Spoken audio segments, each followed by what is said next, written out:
Hey, Flock, Billy here. Ray, hope you're ready for your next Sunday school lesson. It's been about a month now, over a month, since we could get together and do some Sunday school lessons in class, but I can't wait to get back with you guys inside the church and so we can start talking about more stuff. You guys let me know if you want to get together on a Zoom meeting, maybe do some trivia or just to catch up and chat with each other, tell everybody what's going on. I know Penny had surgery last week and I'm here it went well. So Penny, if you want to leave us some comments on the Facebook page, let us know how everything went. That'd be awesome. Um, just to let you know what's been going on here. My hair's getting too long. Need to get a haircut. I've been working on my ukulele, and I can play four chords now without it sounding terrible. Other than that, it's just been same old routine. I don't know about you guys, but we've been doing a lot of house cleaning. We did some mulching yesterday, and now I feel terrible because I realize how old I am. But yeah, so it's just getting through day by day, doing what we got to do. So we are going to dive into our prayer list and a little bit different today. As we go through the prayer list, I want you to pick two names specifically on the list. Maybe you know them, maybe it's your prayer request, or maybe it's somebody you don't know. And take the time to pray for them specifically. And if you do know, if you do have prayer requests on the list and there's some updates you want me to do or anything you need me to add, please let me know. On the Facebook page, you can put comments or on comments on the bottom of the YouTube video, and I'll get it added. But let's go through the prayer list and then we'll dive into today's lesson.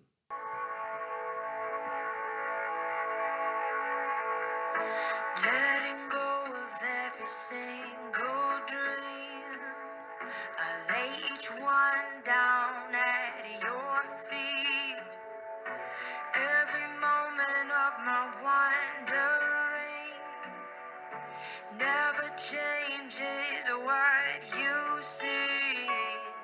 I've tried to win this war, I confess.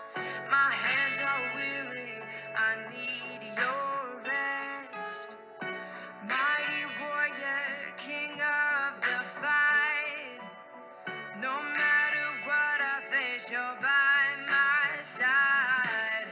When you don't move the mountains, I'm needing you to move. When you don't part the waters, I wish I could walk through. When you don't give the answers, as I cry out to you, I will trust, I will trust, I will trust. All right, so we just got done doing the lesson series of Into the Unknown. And so I came up with another lesson series we're going to go through until hopefully we can get back together. But take a look at the next card and it'll tell you what we're going to talk about.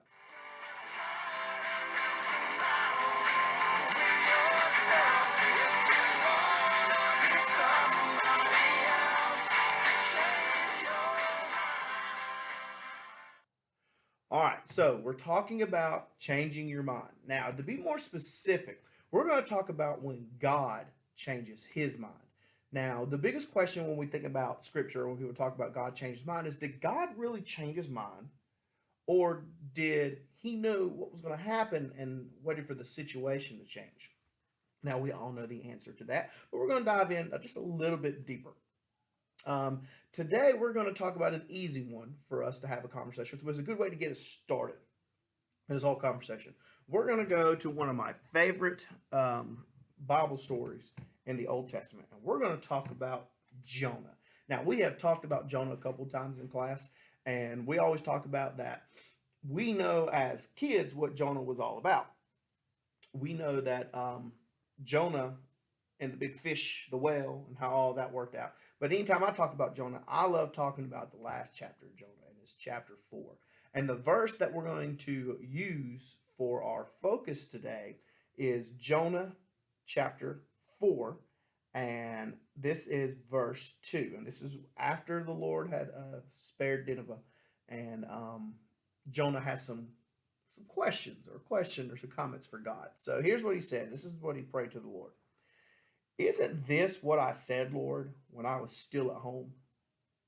That is what I tried to foretell by fleeing to Tarshish.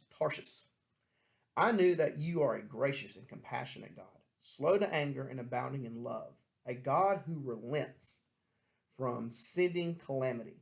Now, Lord, take away my life, for it is better for me to die than to live. So yeah, we've talked about this before, and it's an interesting conversation to have again, especially the situation we're in, of God changing His mind.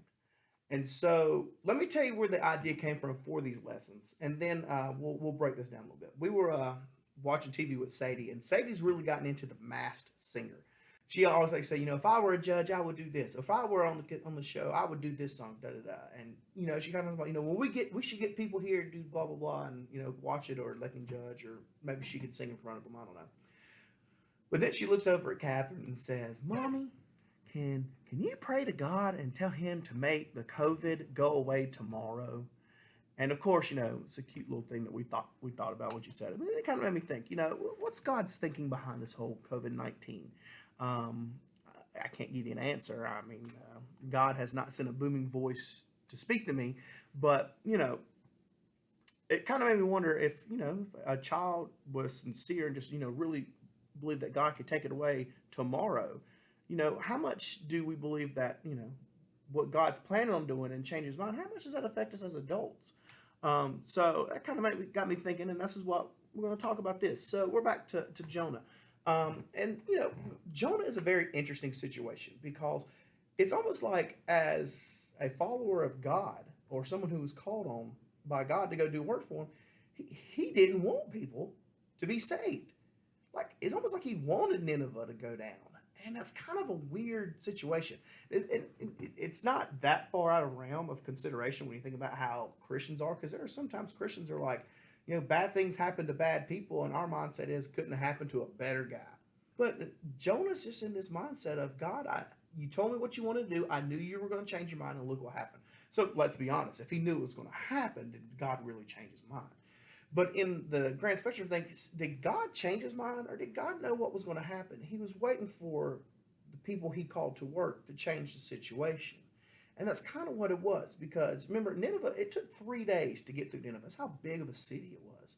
And Jonah made it a third of the way in, maybe a day's walk in, and he was just kind of like, all right, I'm here so many days, Nineveh's going to be destroyed. I'm out. And that's all he did. And he went and sat outside to watch the destruction happen.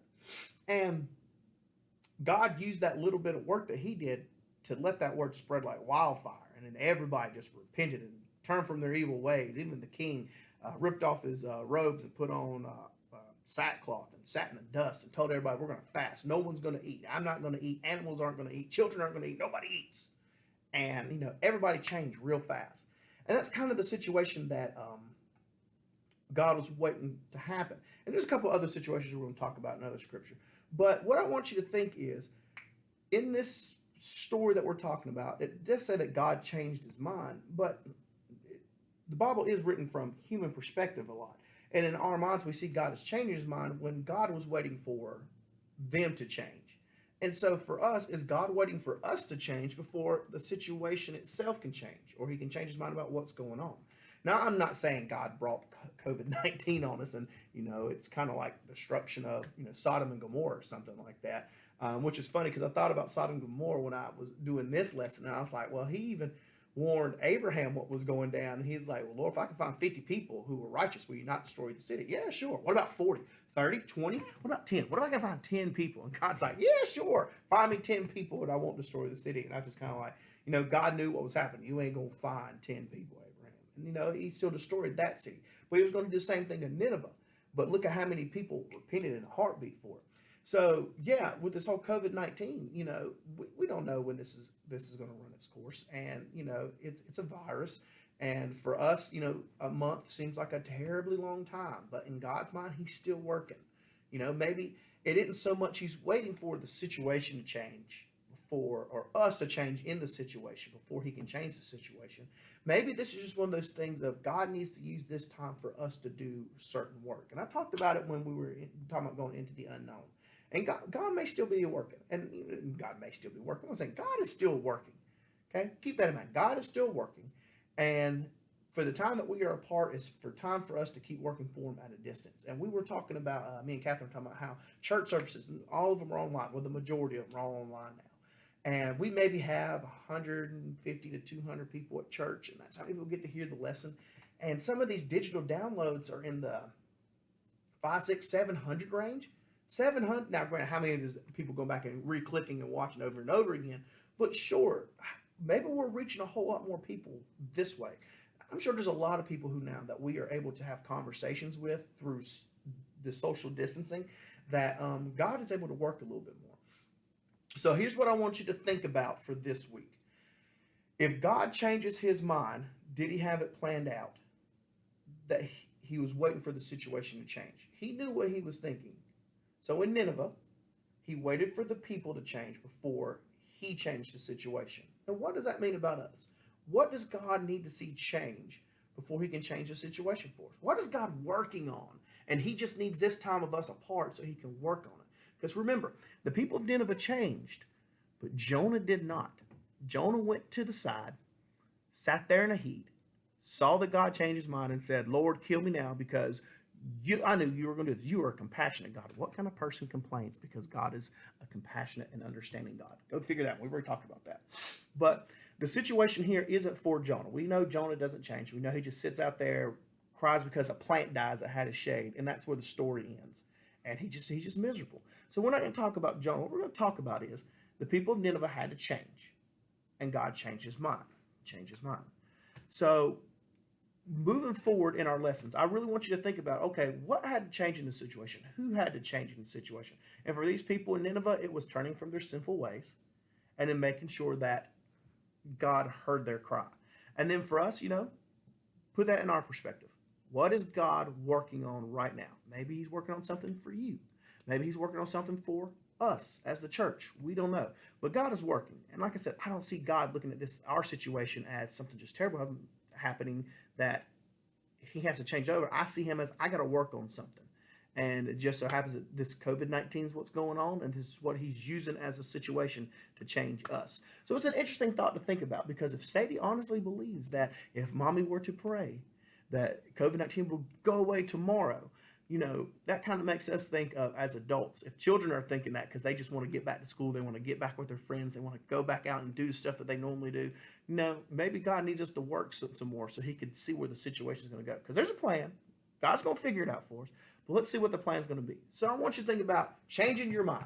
God may be waiting for you to change before he can change his mind, but we'll see.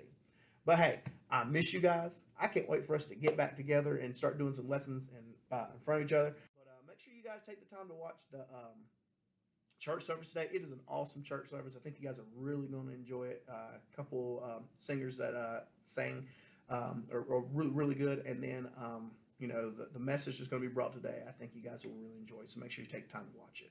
But other than that, I hope you guys enjoyed the Sunday school lesson.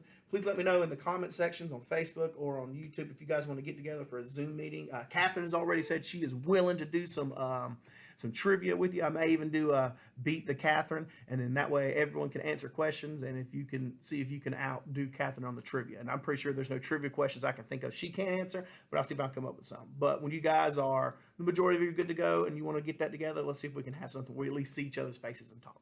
But if you guys need anything, you have my number. I'm just a text away, email away, phone call away. Let me know if you need anything. It's great talking to you guys. I'll see you guys next time. Bye.